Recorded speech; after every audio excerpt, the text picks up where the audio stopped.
Ya, jadi sebelumnya kita akan menjelaskan dulu kontrak kuliah kita pada mata kuliah komunikasi bisnis ini. Ada UTS, UAS, tugas, dan presensi, kemudian sikap. Nah, kalian perhatikan itu ya. Jadi kalian kalau misalnya ingin nilainya bagus, kalian usahakan sebisa mungkin untuk memenuhi syarat yang disajikan di kontrak kuliah tersebut ya, teman-teman. Oke, kita masuk ke materi perkuliahan ya. Ini kalian bisa lihat. Jadi yang pertama, mahasiswa mampu menjelaskan pengertian komunikasi dan komunikasi bisnis secara tepat. Yang kedua, mahasiswa mampu mengidentifikasi unsur-unsur komunikasi bisnis dalam berbagai situasi organisasi. Sebagainya untuk mengambil mata kuliah komunikasi bisnis ini harus melalui syarat mendapatkan komunikasi dasar dulu kan. Kalian udah lulus dong? Udah lulus ya? Sudah. Sekarang saya mau tes dulu nih kalian. Apa sih komunikasi itu? Boleh. Dari komunikator ke komunikan. Oke. Ya, jadi komunikasi itu yaitu proses penyampaian informasi, gagasan, ide dari komunikator ke komunikan untuk mencapai kesamaan makna. Ya, jadi tujuan dari komunikasi itu apa? Ya, kesamaan makna. Biar apa? Ada salah pahaman di antara komunikator dan komunikannya. Ya. Di sini kalau komunikasi bisnis itu sendiri apa sih? Ini komunikasi bisnis menurut para ahli, yaitu komunikasi bisnis adalah pertukaran ide, pesan, dan konsep yang berkaitan dengan pencapaian serangkaian tujuan komersial.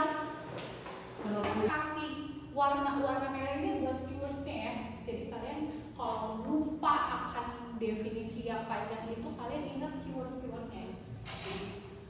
Ada komunikasi bisnis itu ya, yaitu pertukaran gagasan, pendapat, informasi, instruksi yang memiliki tujuan tertentu melalui simbol-simbol atau sinyal-sinyal untuk mencapai tujuan organisasi. Jadi bisnis itu intinya yaitu untuk mencapai tujuan dari organisasi. Jadi ada maksud untuk mencapai tujuan organisasi tersebut ya. Itu yang dinamakan komunikasi bisnis. Nah, teman-teman ini pasti mikir ya, kalau misalnya komunikasi bisnis itu hanya berkaitan dengan promosi, marketing, ya. Nah, kita akan belajar ternyata komunikasi bisnis itu bentuknya kayak gimana aja sih. Setiap organisasi memiliki tujuan. Tujuannya apa? Misalnya untuk meningkatkan penjualan, misalnya kalau misalnya di marketing ya, dan sebagainya. Kemudian ada pertukaran, yaitu melibatkan paling tidak 2 orang partisipan. Ya, harus lebih dari 2 orang. Kalau sendiri namanya komunikasi apa? Intrapersonal. Ya, diingat ya kalau ngomong sendiri intrapersonal. Kemudian yang ketiga, ada gagasan, opini, informasi, instruksi yang tergantung tujuan, situasi dan kondisinya. Mau itu tuh sebenarnya informasi atau gagasan. Misalnya kalian punya gagasan untuk bagaimana caranya menaikkan penjualan misalnya di marketing, itu berupa gagasan kan melalui komunikasi bisnis. Yang keempat, menggunakan saluran, menggunakan media tertentu untuk menjangkau halayaknya. Ya, medianya apa yang digunakan untuk berkomunikasi dengan lawan bicara kalian? Pakai email kah? By phone kah? Atau misalnya pakai SMS kah? Atau misalnya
keuntungan.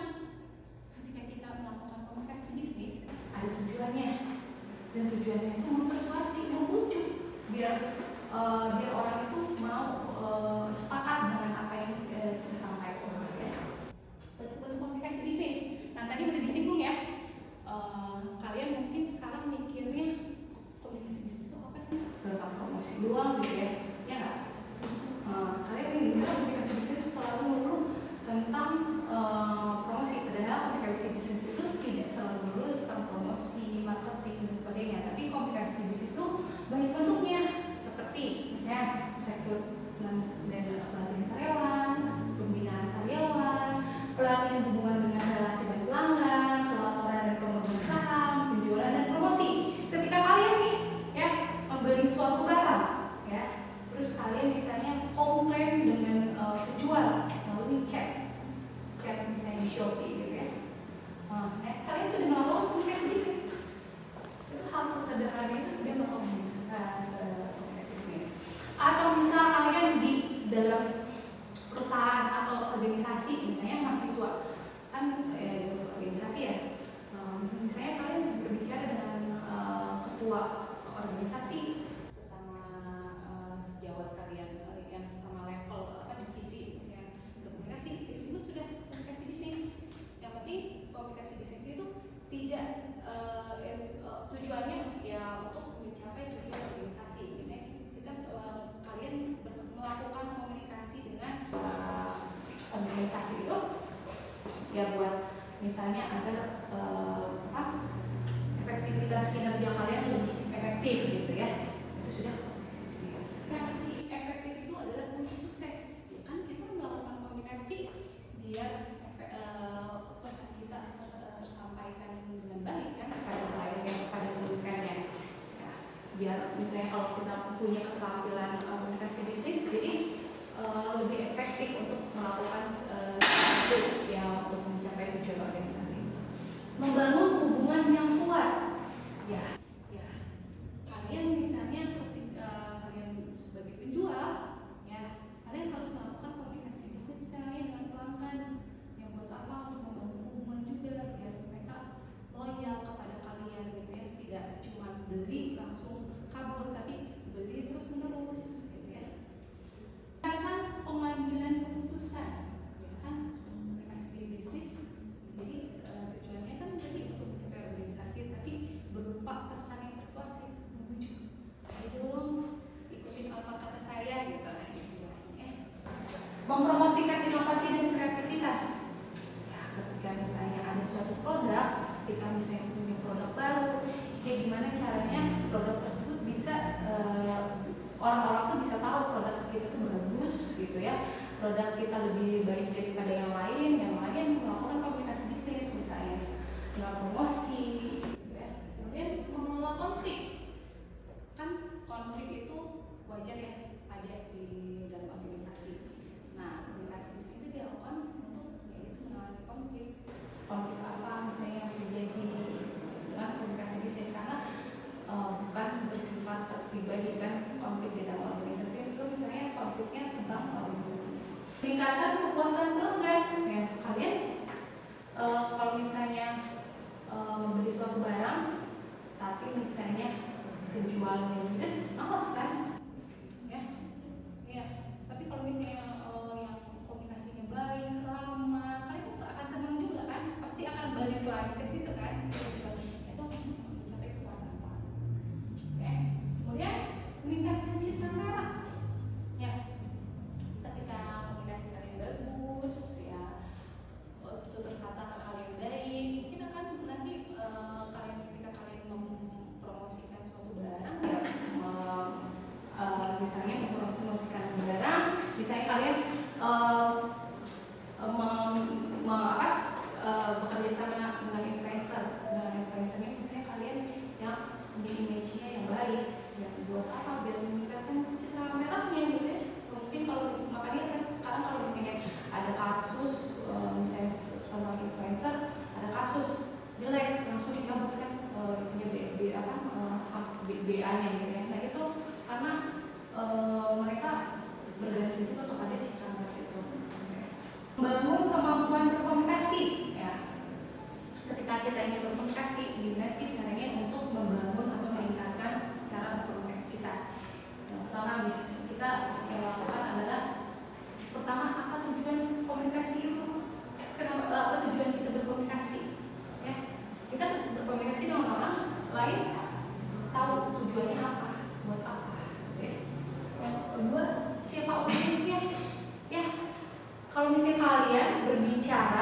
dengan yang selevel kalian atau misalnya dengan seumuran kalian, mungkin gaya bahasanya akan berbeda dengan misalnya dengan anak-anak atau dengan orang yang lebih dewasa. Mungkin kalian akan membedakan gaya komunikasinya kan. Nah, mereka pun audiens itu tergantung umur ya kan. Jadi kalian harus gimana nih caranya agar pesan kita kan diterima dengan baik oleh orang. Saya kalau ke anak kecil kan kita tidak bisa menggunakan bahasa yang rumit, ya harus hal yang sederhana biar bisa diterima dengan baik oleh si anak-anak itu, gitu ya. Jadi juga misalnya dengan orang dewasa kita nggak mungkin ngomong misalnya seenaknya ya, dengan orang lebih dewasa mungkin akan lebih sopan santun, gitu ya. Saluran atau channel apa yang paling tepat? Bisa dengan komunikasi lisan atau komunikasi tertulis. Apa komunikasi lisan? Komunikasi lisan itu komunikasi yang bisa disampaikan secara langsung ya, dapat disampaikan secara cepat ya, kita kalau ngomong langsung cepat gitu ya, tidak ada hambatan. Yang kedua, ada umpan balik segera. Misalnya kalau kalian tidak setuju langsung menyanggah apa yang saya katakan gitu ya. Kelebihan dari komunikasi tertulis yaitu bersifat permanen, yaitu terdokumentasi gitu ya, ada jejaknya. Saya mau nanya sama kalian ada pertanyaan nggak sama saya gitu? Oke, silakan ada yang nanya. Bisnis sama komunikasi interpersonal. Komunikasi bisnis dan komunikasi interpersonal. Kalau komunikasi bisnis kan tadi kita sudah bahas ya. Kalau komunikasi bisnis itu tujuannya apa? Untuk mencapai tujuan organisasi. Sementara kalau misalnya komunikasi interpersonal hanya cukup untuk membangun hubungan aja. Jadi misalnya saya sekarang bicara kepada kalian misalnya komunikasi bisnis karena ya biar kalian ngerti gitu ya. Tapi kalau misalnya di luar itu, misalnya kita bertemu, kita berbicara, kita misalnya membicarakan hal lain selain perkuliahan, yaitu dinamakan komunikasi interpersonal. Jadi tergantung niatnya nih, kalau misalnya dia membicarakan pekerjaan gitu ya, komunikasi yang mengenai tentang gimana caranya untuk mencapai tujuan organisasi itu termasuk komunikasi bisnis. Jadi kalau komunikasi interpersonal hanya sebatas untuk membangun hubungan aja. Ini kesimpulan pada hari ini dalam pertanyaan kita. Yang pertama yaitu komunikasi bisnis merupakan proses pertukaran informasi untuk mencapai tujuan organisasi. Yang kedua, unsur komunikasi bisnis terdiri dari apa tadi? Komunikator,